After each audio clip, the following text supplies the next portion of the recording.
merci à Ronnie Tidar de nous avoir fait cette présentation, hélas sans les documents qu'il avait préparés.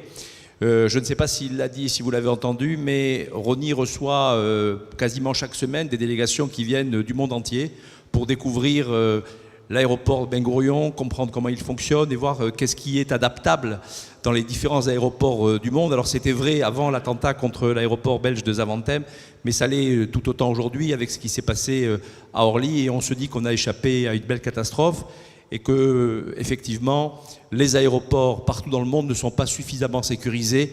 En tout cas, il n'y a pas le dispositif qui existe en Israël, parce qu'en Israël, l'aéroport a été conçu pour être un aéroport sécurisé dès le départ. C'est dans sa conception même que la sécurité a été intégrée, ce qui n'est pas le cas de l'aéroport Orly ou Sud-Roissy, ou ceux qui sont plus anciens, même dans d'autres grandes villes de France, du monde ou du monde d'ailleurs. Parce que j'allais dire du monde ou d'ailleurs, mais comme il n'y a pas d'ailleurs autre que dans le monde, donc ça n'a pas été correct. Voilà, nous arrivons au terme de cette journée. Elle a été longue. De nombreux intervenants, plus de 30 experts se sont succédés à la tribune, dans des panels, dans des keynote speakers. Et nous allons dans quelques instants, quelques secondes, accueillir le maire de Nice, M. Philippe Pradal, qui va conclure avec Anita Mazor cette manifestation. Anita Mazor, qui est la représentante de l'ambassade d'Israël, anciennement consul général et qui aujourd'hui fait office de consul général en étant ministre détaché, responsable des activités de l'État d'Israël dans le sud de la France. C'était un plaisir de partager cette journée avec vous.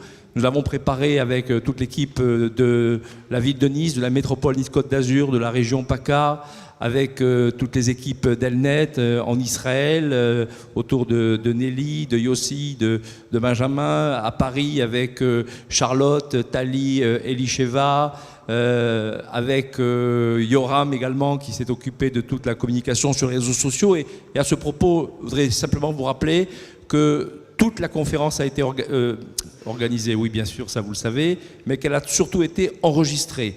Et donc vous pouvez retrouver tous les keynotes, toutes les tables rondes sur le site internet safeandsmartcity.fr, sur le site, sur la page Facebook également de Safe and Smart, sur le site d'Elnet également, ces informations seront disponibles. Et donc vous pourrez revivre ou partager avec ceux qui n'ont pas été présents aujourd'hui toutes les informations que nous avons pu échanger et découvrir. Ce qui est important pour nous, c'est que cette journée ait lieu, qu'il y ait eu un grand nombre d'informations qui aient été dispensées, une grande réflexion qui doit se poursuivre. Et nous allons évidemment prolonger l'effort. Nous le ferons très prochainement dans le cadre d'Innovative City. Et Jean-Marc Molina nous l'a dit ce matin à l'ouverture de la conférence. 3 et 4 juillet, c'est ça Jean-Marc ? 5 et 6, j'étais pas loin. 5 et 6 juillet, c'est Innovative City, la 7e édition. Nous serons présents avec Safe and Smart. Et puis, de manière générale, un moment important que nous voulons également partager avec tous les Niçois, puisque Innovative City, contrairement à Safe and Smart, c'est une manifestation populaire. Plusieurs milliers de personnes ont l'habitude d'y participer. Aujourd'hui, on a conçu cette journée plutôt pour des experts, pour des personnalités qui sont intéressées aux questions de la sécurité et qui ont besoin de réfléchir pour pouvoir trouver des solutions adaptables à la fois pour les entreprises ou pour les collectivités locales. La prochaine édition de Safe and Smart aura lieu en Israël, à Tel Aviv ou à Jérusalem en 2018, puisque ce sera le 70e anniversaire de l'indépendance de l'État d'Israël. Et puis nous nous retrouverons à Nice en 2019 pour la 4e édition. Et puisque ce que nous avons décidé de faire, c'est une fois à Nice, une fois en Israël, pour continuer à développer la relation bilatérale entre la France et Israël et entre Nice et les écosystèmes innovants dont nous avons déjà parlé, que ce soit ceux de Tel Aviv, de Jérusalem, de Natania, dont je rappelle qu'elle est la ville jumelle de Nice, et d'autres villes en Israël qui sont en train de développer beaucoup de technologies. Mais il y a aussi beaucoup de technologies en France et il y en a aussi beaucoup en Europe.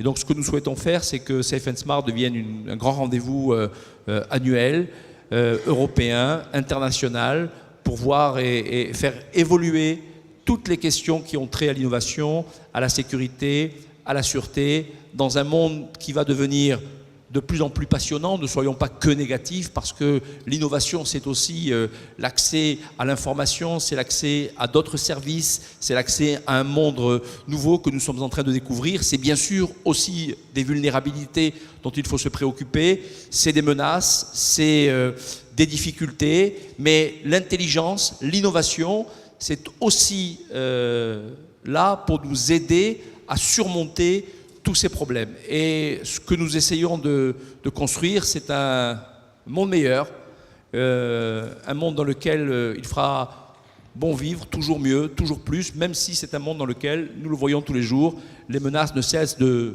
s'accumuler au-dessus de nos têtes. Encore aujourd'hui, vous l'avez vu, un attentat qui a été évité en Belgique avec une voiture bélier. Apparemment, je n'ai pas plus d'informations, mais le terroriste potentiel a été intercepté et il n'a pas pu commettre son forfait. Mais je crois qu'il n'est pas besoin d'être prophète pour pouvoir dire que malheureusement, nous allons vivre encore des temps très difficiles et que nous avons besoin d'abord de beaucoup de solidarité, de beaucoup d'énergie, de beaucoup de lucidité, de vigilance. Et puis bien sûr, la technologie va nous aider à nous défendre, à nous protéger, même si elle est également source, comme je viens de le dire, d'un certain nombre de vulnérabilités. Alors, Safe and Smart City 2017 s'achève. Quelques instants encore pour accueillir, comme il se doit, le maire de Nice, M. Philippe Pradal. Il ne saurait tarder, d'après les informations qu'on ne me donne pas, mais que j'imagine, hein, il faut anticiper dans ces cas-là. Une grande capacité à faire du remplissage, je peux vous tenir 2-3 heures comme ça. Et dès que je vois que vous faiblissez, que vous commencez à tourner de l'œil, alors j'essaierai de trouver autre chose pour vous amuser. Non mais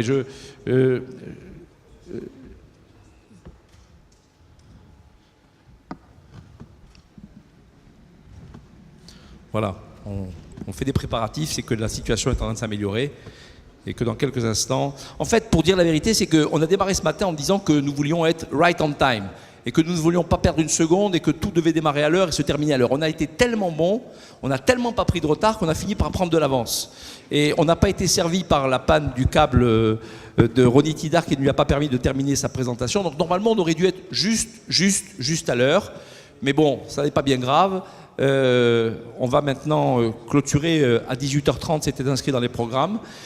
Vous dire également, parce que vous n'avez pas pu tous participer à la séance d'ouverture qui a eu lieu hier soir à la Villa Masséna, qui était une réception sur invitation à laquelle participait Christian Estrosi, le président de la communauté de la métropole Nice-Côte d'Azur et le président de la région PACA, également Frédéric Pechnard, également une intervention de Yoram Cohen hier soir. Vous trouverez l'enregistrement de cette soirée également sur le site. Et ce qui est très important, c'est de retirer la quintessence de ce qui s'est dit dans les différents panels. Beaucoup d'informations, peut-être qu'on n'arrive pas à les décanter immédiatement, mais le travail que nous allons faire dans les jours qui viennent, c'est d'aller faire un vrai compte-rendu avec nos présidents du conseil scientifique, Claude Trinck et David Harari, que je salue à nouveau. David Harari, vous l'avez vu tout au long de la journée, Claude Trinck un peu moins, peut-être que tu peux te lever, Claude, que les gens te voient et t'applaudissent aussi. Beaucoup de travail derrière cette journée qui a été montée en relativement peu de temps, mais l'important et l'essentiel pour nous, c'était de réunir des compétences. Je crois que nous avons tenu notre pari et nos engagements.